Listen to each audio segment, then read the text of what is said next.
करगिल विजय दिवस पर सेना प्रमुख जनरल उपेंद्र द्विवेदी का बड़ा बयान। बोले, भारत की डिफेंस दीवार को कोई नहीं भेज पाया, पाकिस्तान पर सटीक अटैक किया। सेना प्रमुख बोले, भारत ने निर्णायक जवाब का संकल्प लिया, सरकार से मिली आजादी से पाकिस्तान पर सटीक अटैक, पाकिस्तान को साफ संदेश दिया, आतंकवाद को तबाह करेंगे। कारगिल विजय दिवस आज द्रास में करगिल वॉर मेमोरियल पर परिजनों ने शहीदों को श्रद्धांजलि दी।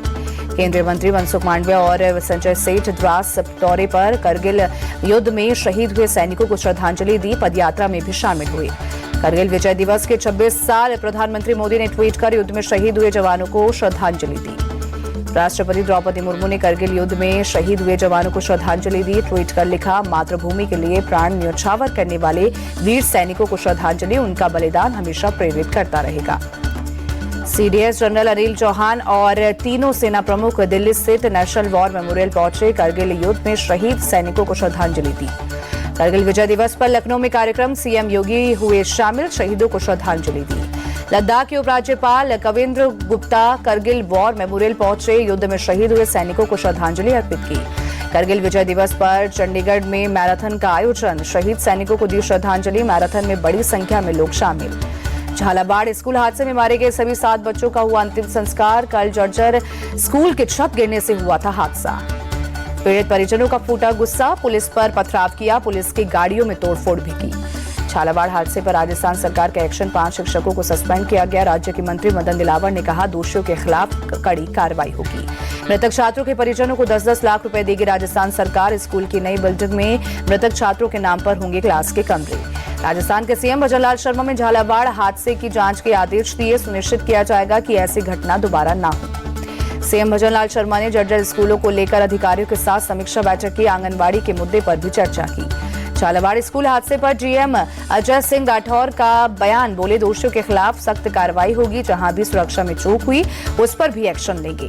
पीएम मोदी की मालदीव यात्रा का दूसरा दिन, राष्ट्रीय दिवस समारोह में लेंगे हिस्सा, स्वतंत्रता की 60वीं वर्षगांठ कार्यक्रम में करेंगे शिरकत। मालदीव में प्रधानमंत्री नरेंद्र मोदी का ग्रैंड वेलकम, रिपब्लिक स्क्वायर पर प्रधानमंत्री मोदी को दी गई किस तोपों की सलामी। भारत ने मालदीव को 4,850 करोड़ रुपए का कर्ज दिया। पीएम मोदी और मालदीव के राष्ट्रपति मोइजो ने द्विपक्षीय मीटिंग की, दोनों देशों में फ्री ट्रेड एग्रीमेंट पर हुई बातचीत। भारत मालदीव में 8 समझौते पर हुए हस्ताक्षर, एफटीए, मत्स्य पालन और वाटर कृषि, डिजिटल परिवर्तन और यूपीआई को लेकर हुआ समझौता। पीएम मोदी ने कहा, आपदा हो या महामारी, भारत हमेशा मालदीव के साथ खड़ा रहा। मुक्त व्यापार समझौते पर भी बातचीत शुरू। मालदीव में पीएम मोदी और राष्ट्रपति मोइजो ने नवनिर्मित रक्षा मंत्रालय भवन का किया उद्घाटन। मोदी बोले, रक्षा और सुरक्षा क्षेत्र में आपसी सहयोग जरूरी। मालदीव से लौटकर आज रात करीब 8 बजे तमिलनाडु के तुतिकोरिन पहुंचेंगे पीएम मोदी। 4,800 करोड़ रुपए से ज्यादा की लागत की विकास परियोजनाओं का शिलान्यास और उद्घाटन करेंगे। 27 जुलाई को तमिलनाडु के तिरुचिरापल्ली स्थित गंगईकोंडा चोलपुरम मंदिर पहुंचेंगे पीएम मोदी। आदि तिरुवथिरई महोत्सव के साथ चोल सम्राट राजेंद्र चोल प्रथम की जयंती के उत्सव में भाग लेंगे। पत्रकारों के लिए सीएम नीतीश कुमार का बड़ा ऐलान, राज्य के सभी पात्र पत्रकारों को हर महीने 6,000 की जगह 15,000 रुपए पेंशन मिलेगी।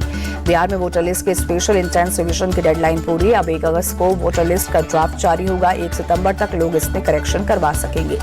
चुनाव आयोग के मुताबिक बिहार में 1 महीने की मुहिम में 99.8% वोटर्स को कवर किया गया। करीब 65 लाख वोटर्स के नाम लिस्ट से कटेंगे। बिहार विधान परिषद के चेयरमैन अवधेश नारायण सिंह ने मानसून सत्र के आखिरी दिन बुलाई प्रेस मीटिंग, कहा, विपक्ष को सदन चलने देना चाहिए था, सदन चलने से ज्यादा काम विपक्ष का ही होता है। पश्चिम बंगाल में ममता और गवर्नर के बीच नया विवाद, राज्यपाल सीवी बोस ने अपराजिता विधेयक 2024 राज्य सरकार को वापस भेजा। पश्चिम बंगाल पुलिस के हेल्पलाइन नंबर को लेकर नेता प्रतिपक्ष शुभेंदु अधिकारी ने साधा निशाना, कहा, यह राजनीतिक पोस्ट। शुभेंदु ने जवाब में अपना ईमेल आईडी जारी किया। ममता ने दूसरे राज्यों में काम करने वाले पश्चिम बंगाल के लोगों को समस्याओं का सामना करने की बात कही थी, जिसके बाद पुलिस ने हेल्पलाइन नंबर जारी किया।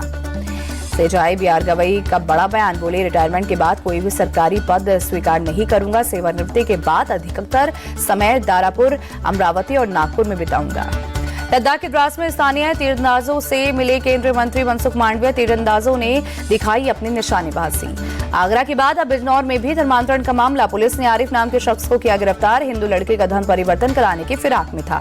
बिजनौर धर्मांतरण मामले में बड़ा खुलासा, लड़कियों को प्रेम जाल में फंसाकर विदेश भेजने की साजिश, जांच में जुटी पुलिस। आगरा में सड़क पर उतरे अखिल भारत हिंदू महासभा के कार्यकर्ता, लव जिहाद और धर्मांतरण कराने वालों को फांसी की सजा देने की मांग। सिद्धार्थनगर में भी धर्मांतरण का मामला, नौकरी के नाम पर जबरन धर्म परिवर्तन कराने का दबाव, इंटर कॉलेज के प्रबंधक पर आरोप, पुलिस ने केस दर्ज किया, गिरफ्तार।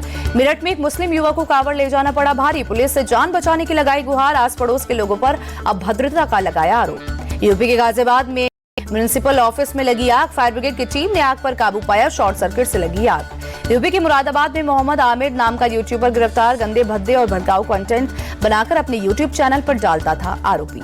दिल्ली में फिर ध्वस्त होंगी अवैध झुग्गियां, शालीमार बाग और शादरा में झुग्गी बस्तियों को तोड़ने का नोटिस, प्रशासन ने 15 दिन में मकान खाली करने का अल्टीमेटम दिया। नवी मुंबई में पुलिस ने ऑटो लिफ्टर गिरोह का किया भांडाफोड़, पुलिस ने एक शख्स को किया गिरफ्तार, पूछताछ के बाद करीब दर्जन भर ऑटो बरामद। नवी मुंबई में जुए के अड्डे पर पुलिस की रेड, पुलिस ने लाखों रुपए किया बरामद, जुए के रैकेट में शामिल कई लोग अरेस्ट। बिहार के सुपौल में छोटे भाई ने 2 बड़े भाइयों और भतीजे को मारी गोली, आपसी विवाद में मारी गोली, तीनों का चल रहा इलाज, पुलिस ने आरोपी को किया अरेस्ट। नवी मुंबई स्थित केमिकल कंपनी में लगी आग, दमकल की गाड़ियों ने कड़ी मशक्कत से काबू पाया, हादसे में किसी के हताहत होने की खबर नहीं। लद्दाख में पुलिस का ड्रिंक एंड ड्राइव अभियान, पुलिस ने चलाया चेकिंग अभियान। लखनऊ में भारी बारिश और तेज हवा में कई जगह गिरे पेड़, बिजली के खंभे भी सड़कों पर गिरे, कई जगह ट्रैफिक बाधित। लखनऊ के कई हिस्सों में बारिश से जल जमाव की समस्या, सड़कों पर पानी भरने से ट्रैफिक बाधित। लखनऊ के गोमती नगर में साइबर टावर का छज्जा गिरा, हादसे में एक शख्स की मौत, भारी बारिश के दौरान गिरा साइबर टावर का हिस्सा, एक कार को भी पहुंचा नुकसान। मुंबई सहित महाराष्ट्र के कई जिलों में आईएमडी ने जारी किया रेड अलर्ट, महाराष्ट्र के कुछ हिस्सों में ऑरेंज अलर्ट जारी किया गया। छत्तीसगढ़ के रायपुर में भारी बारिश के बाद बाढ़ जैसे हालात, नदी नाले उफान पर, जगह जगह जल भरा। भारी बारिश से निचले इलाकों में पानी घुसा, रहवासियों की परेशानी बढ़ी, यातायात भी बुरी तरह से प्रभावित। एमपी के विदिशा में मूसलाधार बारिश में बह गई सड़क पर खड़ी कार सवार 2 लोगों को रेस्क्यू किया गया, कार को ट्रैक्टर के सहारे खींचकर वापस लाया गया। एमपी के डिंडोरी में भारी बारिश के बाद बाढ़ के हालात, नदियों का बढ़ा जलस्तर, कई मंदिर पानी में डूबे। रिहायशी इलाकों में घुसा बाढ़ का पानी, सड़कों के ऊपर से बह रहा पानी, प्रशासन ने लोगों के लिए जारी की चेतावनी। केरल के त्रिशूर में भारी बारिश, मौसम विभाग ने जारी की चेतावनी, कई जगह जलभराव से हुई लोगों की परेशानी। सावन महीने में वाराणसी के लोगों की एक और मुराद पूरी, 40 साल से बंद सिद्धेश्वर महादेव मंदिर के कपाट खुले, विश्व हिंदू परिषद ने की विशेष पूजा। अयोध्या में मणि पर्वत मेला की तैयारी, प्रशासन की टीम मौके पर पहुंच हालात का जायजा लिया।